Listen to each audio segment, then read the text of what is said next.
શું મિત્રો તમે ક્યારે આ રીતે ઘઉંને તેલની અંદર તળી ટેસ્ટી અને હેલ્ધી રેસીપી ક્યારે બનાવી છે? હેલ્ધી એટલા માટે કે તમે તેલ વગર પણ આ રેસીપી તૈયાર કરી શકો છો. કઈ રીતે એ હું તમને લાસ્ટમાં કહીશ. ખાસ બાબત તો એ છે કે એક વખત બનાવો અને 1 વર્ષ સુધી તમે આને સ્ટોર પણ કરી શકો છો. આ માટે શું કરવાનું, 1 વાટકી જેટલા મેં અત્યારે ઘઉં લીધા છે, પાણીની મદદથી સારી રીતે આને વોશ કરી લીધા, મતલબ કે પાણીની મદદથી આને ધોઈ લીધા. ત્યાર પછી આની અંદર આપણે 1 ચમચી જેટલું મીઠું એડ કરીશું, 1 નાની ચમચી જેટલું. અને ત્યાર પછી જે વાટકીની મદદથી તમે ઘઉં લીધા હોય, 1 વાટકી જેટલા જો ઘઉં હોય તો તેની સામે તમારે 4 વાટકી ભરી પાણી એડ કરી મિક્સ કરી અને 1 વિસલ આ રીતે થાય ત્યાં સુધી તમારે આને સારી રીતે ગરમ કરી લેવો. હવે ગેસ આપણે ઓફ કરી દઈશું, કેમ કે 1 વિસલ સુધી મેં આને થવા દીધું હતું. બસ હવે 1 રાત સુધી તમારે આ રીતે આને રહેવા દેવાનું. આ જે પ્રોસેસ છે રાત્રે કરવાની અને બીજા દિવસે સવારે તમે જોશો તો જે ઘઉં છે એ થોડાક ફૂલી જશે. હવે તમારે શું કરવાનું, કુકરનું જે ઢાંકણ છે એ ફરીથી બંધ કરી દેવાનું અને ત્યાર પછી ફરીથી આપણે ગેસ ચાલુ કરીશું અને 7 થી 10 વિસલ સુધી તમારે આને સારી રીતે કૂક કરવાનું છે. અને આ રીતે થોડી વાર માટે રહેવા દઈશું કે જેથી ગરમ પાણીની અંદર સારા એવા આ ઘઉં કૂક થઈ જાય. તો મિત્રો મેં 7 થી 10 વિસલ જેટલું આને કૂક કર્યું છે, બટ જે ઘઉં છે એ હજુ કાચા છે. આ રેસીપી બનાવવા માટે ખાસ બાબત તમારે એ ધ્યાનમાં રાખવાની છે કે જે ઘઉં છે એ પ્રોપર રીતે કૂક થયેલો હોવો જોઈએ, તો જ તમારી જે રેસીપી છે બેસ્ટ બનશે. એટલા માટે હું ફરીથી આની અંદર પાણી એડ કરું છું. તો જે વાટકીની મદદથી મેં ઘઉં લીધા હતા, બસ એ જ વાટકી ભરીને, મતલબ કે ટોટલ મેં ફરીથી 5 વાટકી જેટલું પાણી એડ કર્યું છે.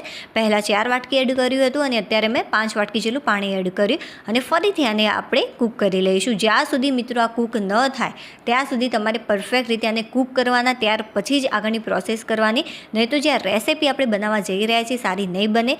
તો મિત્રો ફરીથી તમે જોઈ શકો છો કે બહુ જ સરસ રીતે આ કૂક થઈ ગયા છે અને ફરીથી મેં 7 થી 8 જેટલી વિસલથી આને કૂક કર્યા. આ રીતે અમુક દાણા ફાટી જાય ત્યારે સમજવાનું કે જે ઘઉં જે પ્રોપર રીતે પરફેક્ટ રીતે કૂક થયા છે. તો તમે જોઈ શકો છો વિડીયોની અંદર કે બહુ જ સરસ રીતે આપણા ઘઉં કૂક થઈ ગયા છે. હવે કોઈ પણ આપણે એક વાસણ લઈ લઈશું અને બીજું જે વાસણ છે એ કાણાવાળું આ રીતે ઉપર મૂકી દેવાનું અને જે ઘઉં આપણે બાફ્યા છે એ આ રીતે બધા જ આની અંદર લઈ લઈશું એકવાર.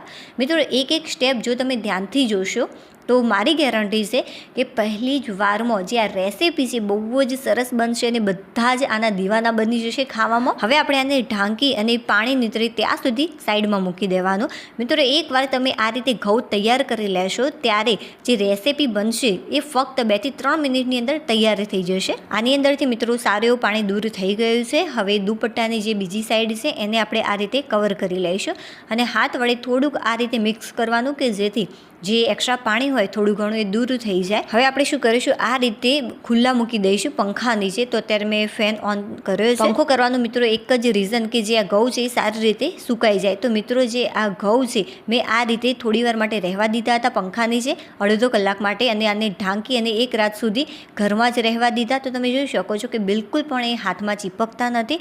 હવે તમારે શું કરવાનું, બીજા દિવસે સવારે મેં બધા જ ઘઉં આ રીતે થાળીની અંદર નીકાળી લીધા. હવે આપણે આને ઢાંકી દઈશું દુપટ્ટાથી અને ત્યાર પછી ફક્ત 2 દિવસ માટે તમારે આને તડકામાં સૂકવવાના છે.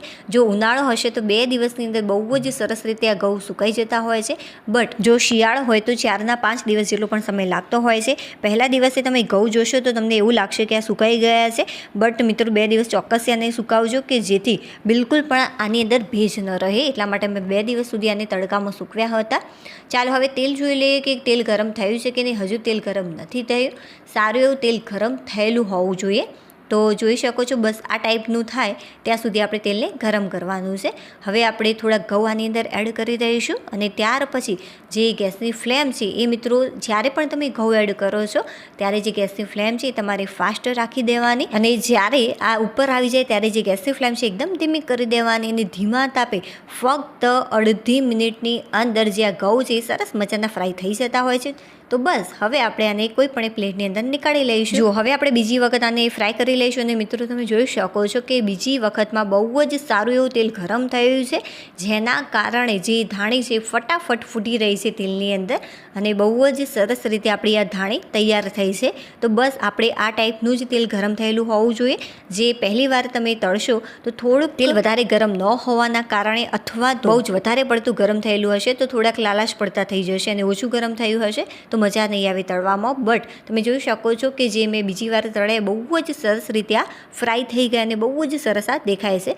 તો બધા જ ઘઉં આપણે બહાર નીકાળી લઈશું. અને હા મિત્રો, તમે તેલ વગર આને કઈ રીતે તૈયાર કરી શકો છો, તો તમારે શું કરવાનું, કોઈ પણ એક તવી લેવાની અને ત્યાર પછી આ જે ઘઉં છે જેને આપણે બાફીને સૂકવ્યા હતા એની અંદર તમારે થોડુંક મીઠું એડ કરવાનું, વધારે નહીં, અડધી ચમચી કરતાં પણ ઓછું આની અંદર મીઠું એડ કરી દેવાનું. અને ત્યાર પછી નોર્મલી જે આપણે રોટલી કરવા માટેની તવી યુઝ કરતા હોઈએ છીએ બસ એના ઉપર તમારે મીઠાની અંદર આને શેકી દેવાના. ફક્ત અડધી ચમચી જેટલું જ તમારે મીઠું લેવાનું, એના કરતાં પણ ઓછું હશે તો પણ ચાલશે. તો બસ સરસ મજાની મિત્રો આપણી ધાણી તૈયાર છે. તમે આને આ રીતે પણ ખાઈ શકો છો, અથવા તો મસાલા કરીને ખાઈ શકો છો, અથવા તો એક બીજી રીત પણ હું તમને શીખવાડું કે તમે આને કઈ રીતે ખાઈ શકો છો. અરે વાહ ફ્રેન્ડ્સ, ખરેખર જે આ ધાણી છે ટેસ્ટમાં બેસ્ટ બની છે. મારી ગેરંટી છે, ચોક્કસથી બનાવજો. બધા જ લોકો બહારના નાસ્તાઓ ખાવાનું ભૂલી જશે. ચાલો હવે આપણે લઈ લઈશું એક બાઉલ. હવે આની અંદર જે આપણે ઘઉં તળ્યા હતા એ એડ કરી દઈશું. તો અત્યારે હું પાવાટકી જેટલા ઘઉં લઈ રહી છું. હવે સ્વાદ અનુસાર આની અંદર થોડુંક મીઠું, બહુ વધારે એડ નહીં કરવાનું.